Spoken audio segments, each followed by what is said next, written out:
This is Bob Pandolfo, and on behalf of the USTA, welcome to Handicapper's Corner, and we're going to analyze the Little Brown Jug today, the great spectacle at the fairgrounds in Ohio. And this is a sensational type of race where you have big crowds, and it's a very prestigious event. And the thing about the Little Brown Jug, which you have to look at, is the speed, because this is a speed-favoring half-mile track, probably the most speed-favoring track in harness racing. So when you get to the final in particular, the drivers really have to battle for position, because if you're not first or second coming into the stretch in the Little Brown Jug, it's very difficult to win. There's a short stretch, and the way the track plays, it usually plays to horses that are sitting first or second coming into the stretch, and you have to get into position early in the race in order to be in that position.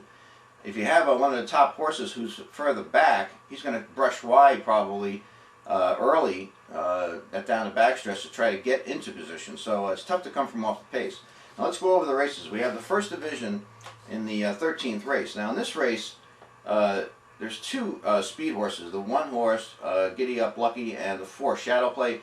Shadow Play, this horse was parked to a 26 2 quarter from an outside post recently, and has won in 150 2 over a half-mile track.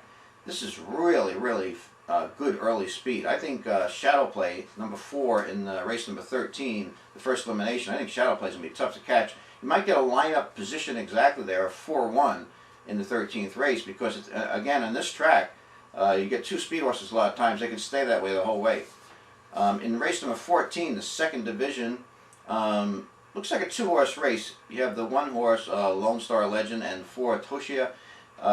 These horses raced well against each other last time. I give the edge to Lone Star Legend. Again, post 1, has speed, position. In race number 14, the 1-4, looks like a two-horse race in the second elimination. In the final elimination, the 15th race, you have the outstanding Artificial. What a remarkable turnaround for this horse. This horse struggled to win last year, did not win a single race as a 2-year-old, and now this year is virtually unbeatable. Very fast horse. And the thing is, we saw in the Meadowlands Pace that this horse is not only fast, but he can finish. And that's really the sign of an outstanding horse, maybe even a great horse. So from post 1 in race number 15, Artificial looks like a lock. And it's probably going to be very tough to beat in the final. Again, from the rail, that position on this track, it's hard to see Artificial losing. When we get to the final, you don't know how these races are going to go, of course, but so handicapping the final beforehand is a little difficult. But I kind of think Shadow Play has a chance for an upset here.